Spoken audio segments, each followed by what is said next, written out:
memória da paixão, morte e ressurreição de Cristo acontece nestes dias nas celebrações litúrgicas, nos interiores dos templos e também fora deles, em tantas representações da paixão de Jesus, nomeadamente os passos da Via Sacra.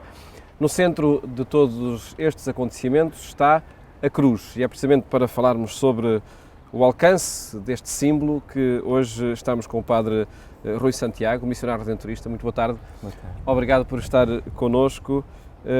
Quando falamos de cruz, falamos de Jesus? Se for da dele, sim. Talvez seja um dos maiores dramas. Teria sido melhor para a humanidade, teria-nos ficado melhor em cara se Jesus tivesse sido o único crucificado. Mas os próprios Evangelhos nos narram que ele foi crucificado no meio de outros e nós sabemos, pelos estudos históricos e arqueológicos, que foram, durante esse período do Império Romano, milhares de homens crucificados. Entretanto, antes e depois, nós vamos inventando outras maneiras de crucificar pessoas e por isso quase seria melhor se ele tivesse sido o único crucificado da história. Afinal, era esse o propósito, não era? Propósito de ele ser o único crucificado para nos salvar a todos. De quem? Quer dizer, se o propósito era de Deus, não creio num Deus assim. Mas que ele desce até ao submundo onde as pessoas são crucificadas, sim, onde são maltratadas, sim. E ele se cruza connosco e para mim, não é para mim, quer dizer, essa é a boa notícia do cristianismo, essa é a grande notícia de que olhar para a cruz de Jesus não é olhar simplesmente para um homem a ser torturado até à morte, mas é olhar para o extremo em que alguém se vem cruzar connosco e se cruza no mais inferior, no mais baixo, no extremo.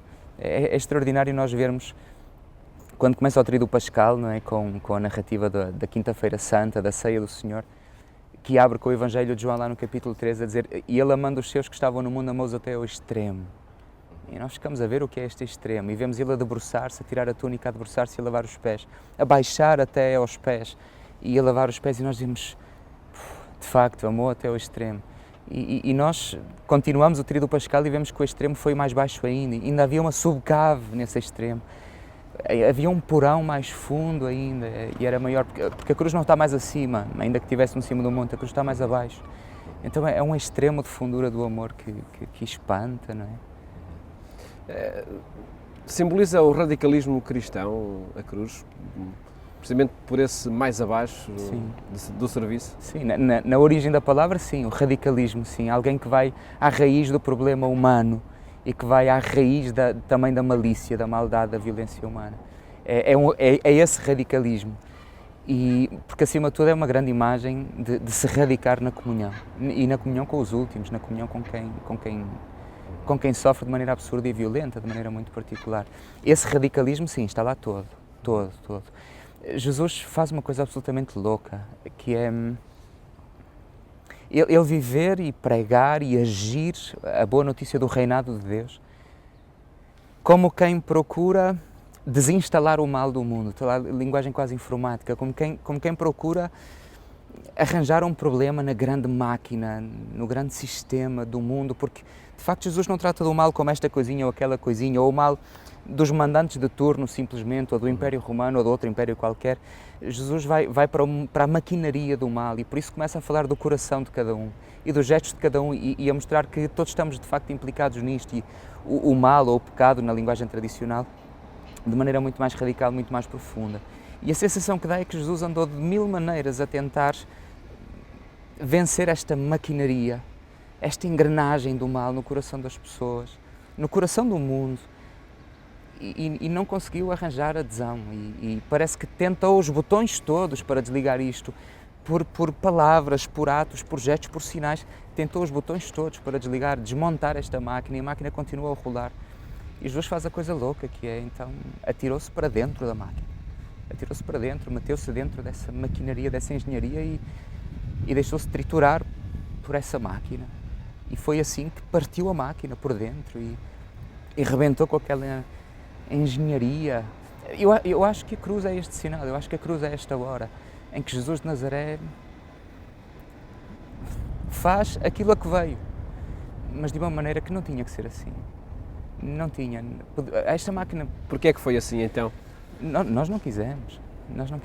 O evangelista Lucas, de uma maneira muito particular, nos 2 primeiros capítulos do Evangelho, ele conta de uma maneira belíssima como é que era suposto ser, por vontade de Deus, não é? Se o mundo fosse como Deus manda, não é? Ou seja, se o mundo já fosse o reino de Deus, se Deus reinasse e tudo fosse como Deus manda, o evangelista Lucas conta-nos estes primeiros 2 capítulos em que o Messias está a ser suscitado na terra e tudo canta e grita de alegria. Em Mateus é que há as perseguições do Herodes e tal. Em Lucas não há nada disso.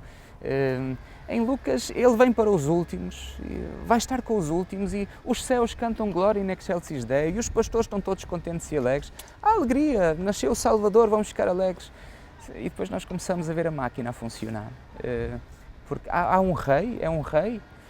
Então nós depois começamos a perceber que algum problema vem aí. Quando o evangelista Lucas, depois destes 2 primeiros capítulos, cheios de alegria, de júbilo, em que aqueles que não contam e não têm voz, como as mulheres, tornam-se quem canta e glorifica o canto do Magnificat de Maria. José não aparece, Zacarias, o homem, pai de João Batista, também fica mudo. Tudo acontece no enquadramento de mulheres. Aqueles que não contam, 2 mulheres grávidas, o mundo está de esperanças. O Evangelho começa aí, começa nesta alegria. Quando abre o capítulo 3, o evangelista põe-nos os pés no chão e começa a dizer no tempo do imperador este e no tempo do sumo sacerdote aquele e quando era governador daqui aquele e governador do outro, começa-nos a desenhar todo o mapa da máquina, a dar-nos o manual de instruções, o organigrama do mundo e dizia a palavra de Deus, tendo esta pirâmide montada do poder, da força, da lógica do mundo. E a palavra de Deus aconteceu a João no deserto. E a gente percebe que alguma coisa aqui não está a funcionar.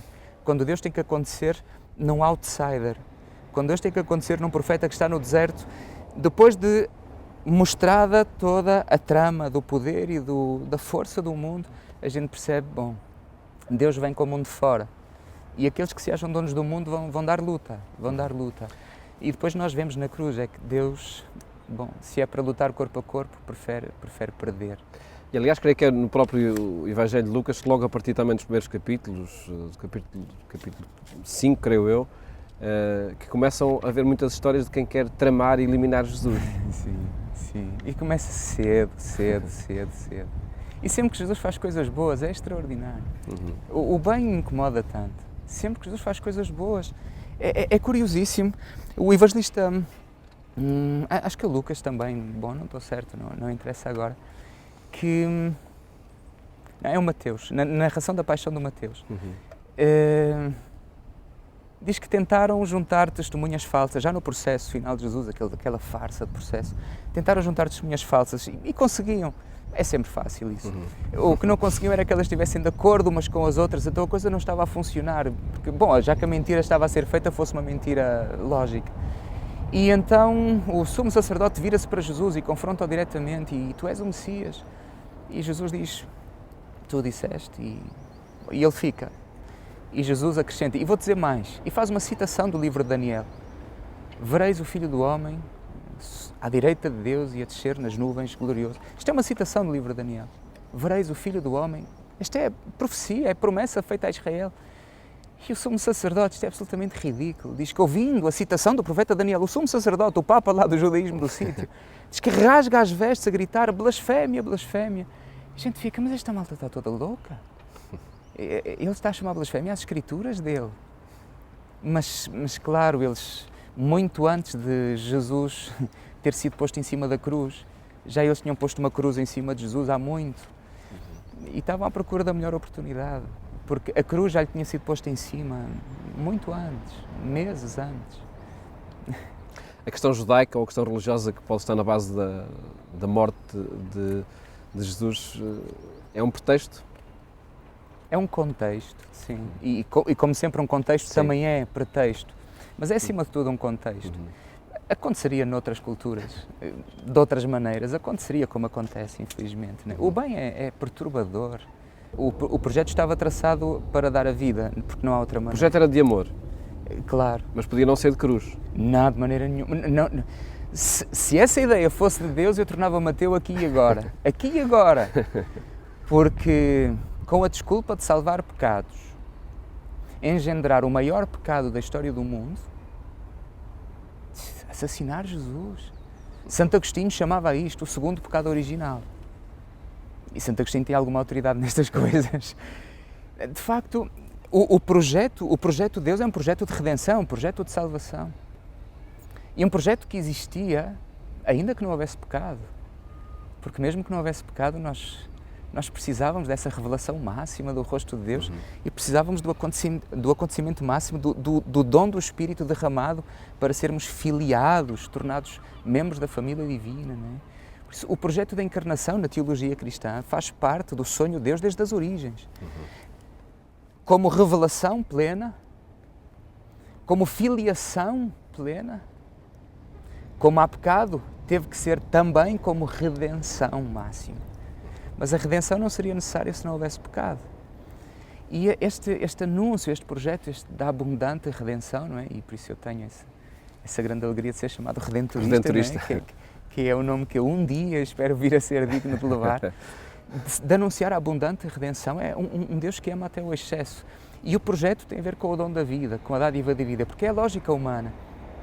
Só podemos ser salvos por quem não se possa salvar, por quem não se queira salvar a si mesmo. E esta é a última e grande tentação de Jesus: salva-te a ti mesmo, salva-te a ti mesmo. E o extraordinário é isto, é que somos salvos por quem não se salva a si mesmo, porque não há outra maneira de sermos salvos, não há. É por isso é que temos um Salvador, porque é o único que não caiu nessa tentação de se safar a si mesmo. Foi o único que percebeu que da cruz se sai para cima.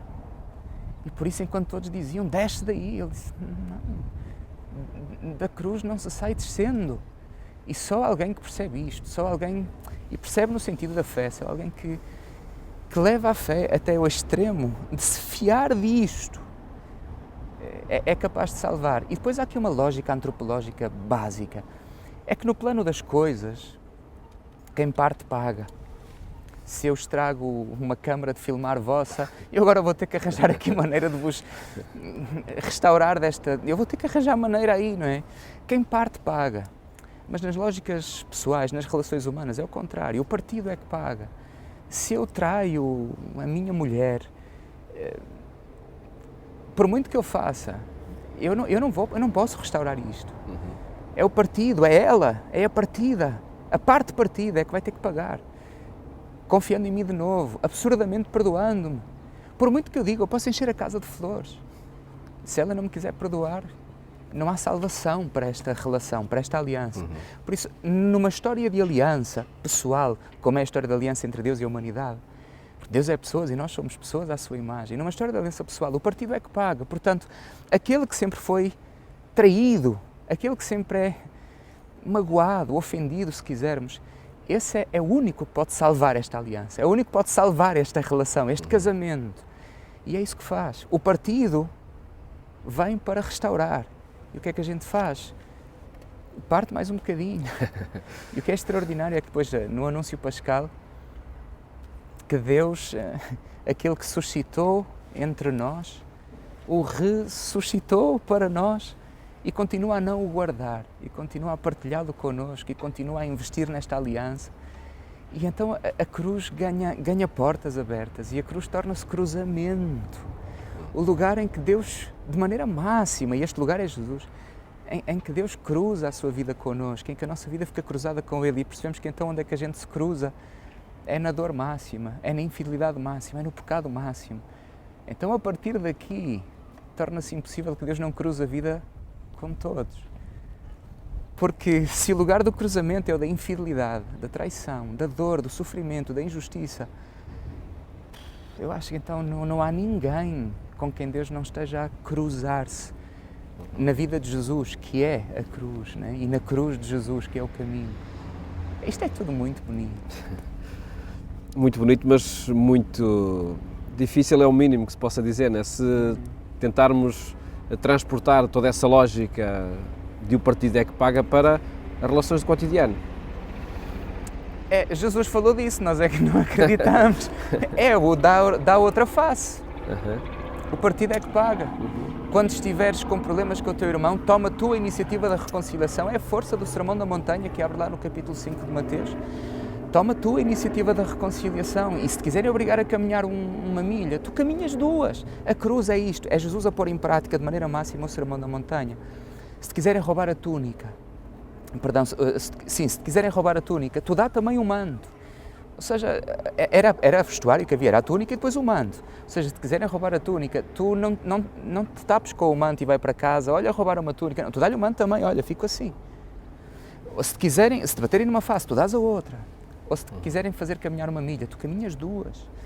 Jesus diz para a gente se vingar. Quando nós dizemos que Jesus nos ensina para não nos vingarmos, não. Jesus diz, nunca deixes o mal sem vingança. O mal tem sempre que ser vingado. Mas há Jesus, que é pagar sempre o mal. Nunca deixes o mal propagar, mas pagar o mal com o bem. Porque diante do mal não fazer nada não é cristão. Não é mandamento de Jesus. Jesus nunca diz, quando fizerem mal não faças nada. Diz, quando fizerem o mal, faz um bem maior, excessivo. Faz um bem, opta por um bem não merecido, absurdo. Isto é uma loucura. Mas esta loucura chama-se Evangelion, boa notícia, Evangelho. Jesus, que protestou a vida toda, Jesus, no fim, protesta deixando-se matar. E esta é a hora máxima do Sermão da Montanha a acontecer. Jesus leva até ao fim o dar a outra face, o 70 vezes 7, tudo o que nós quisermos. O Evangelho foi-lhe todo escrito na pele, enquanto o flagelavam. A gente pode ler tudo o que ele disse, pode ler tudo na pele dele. Ele, que é a Palavra de Deus em carne viva, escreveram-lhe o Evangelho todo. O Padre Rui é missionário aqui na cidade do Porto. Gravámos esta conversa aqui na Casa dos Missionários Redentoristas, na cidade do Porto, onde apresenta assim Deus às pessoas. Apontar como caminho acertado, como aposta segura, o caminho do Calvário, o caminho de passos com as cruzes às costas. É a proposta com credibilidade? Se não for, tem de passar a ser. Porque... Mas o que é preciso para dar esse passo? Pois, o que é preciso é deixar de fazermos de conta que não vemos, que o caminho da cruz está aí. E quando deixamos de fazer de conta que não vemos, quando deixamos de fazer de conta que está tudo bem, quando deixamos de fazer de conta que a fé não tem nada a ver com a nossa vida, quando deixamos de fazer de conta que aquelas tretas que Jesus disse, que quem quiser vir após mim tem que aceitar levar com uma cruz em cima, não é? E isto não, muitas vezes nós entendemos isto mal, não é? Tem que aceitar a sua cruz, a espondilose, a cruz nas costas, ou a dor nas costas, ou aquele acidente que aconteceu de carro. E é muito mais do que isso. Isso tem a ver com as coisas más, muitas vezes injustas, dolorosíssimas que acontecem. Mas a cruz de que Jesus fala é a cruz que acontece por consequência de uma opção de seguimento. Isso é outra coisa. A cruz é um sinal profético, não é uma fatalidade que nos acontece na vida. Ninguém vai dar à cruz, esta que Jesus fala que é preciso tomá-la por segui-lo, ninguém vai dar à cruz sem querer. Vai-se dar à cruz por ir atrás dele, ou seja, por começarmos a viver à maneira dele. E quando as pessoas começam a experimentar, por aderirem a Jesus, por se encantarem, apaixonarem por Jesus e por começarem a optar e a escolher por Jesus, começam a experimentar no emprego, por exemplo, que começam a levar com cruzes em cima. Porque começam a defender coisas que se calhar era melhor não defender. Começam a tomar partido por pessoas que se calhar era melhor não tomar partido. Começam a não pactuar com determinado tipo de esquemas e de manhas, que se calhar era melhor entrarem no esquema e na manha para não agitarem as águas. Então os cristãos começam a perceber, aqui na comunidade, ontem mesmo tivemos aí 2 companheiros à noite a conversar como, por causa da conversão que Jesus vai originando no coração dos seus amigos, começam a sentir que levam com cruzes em alguns lugares, às vezes na própria família, nos lugares por onde andaram, entre amigos de longa data e sobretudo, no meio em que se movem. Aí nós temos que meter aquilo que um companheiro de comunidade diz de maneira muito bonita. Ele é engenheiro, só para quem está a ouvir não pensar, um companheiro de comunidade é outro padre a falar à padre. Ele é engenheiro químico e mesmo assim tem fé, não é? Mas esse o Daniel disse uma vez uma coisa que me ficou para sempre, que é: bom, já lá vai o tempo em que para estar nestas coisas da fé tínhamos que estar de alma e coração. Agora temos que estar de agenda e carteira.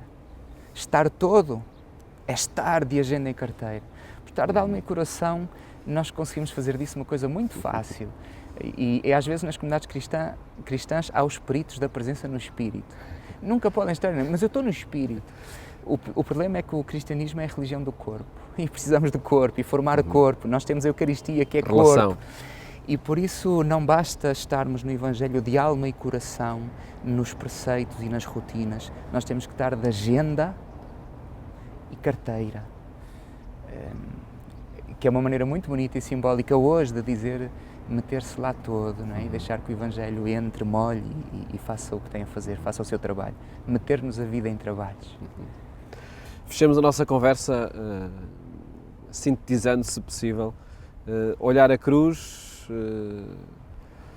deve remeter-nos para que atitude, para que modo de vida? Isto é contraproducente, depois de tanto tempo a falar, mas, na verdade, olhar a cruz deve remeter-nos para o silêncio e calar-se diante de um acontecimento tão crucial. É o acontecimento maior da humanidade. E grandes acontecimentos pedem grandes silêncios. É por isso que a liturgia da Sexta-feira Santa nos diz isso. Então, diante daquele homem crucificado, qual a grande atitude? Calar-se numa enorme pergunta.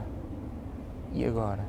Felizmente, Padre Rui Santiago, felizmente que ao longo desta conversa ficaram muitas pistas para encontrar a resposta a essa grande pergunta com que terminou esta nossa conversa. Muito obrigado por ter partilhado connosco as inquietações que a cruz de Cristo deixa no cotidiano de todos nós.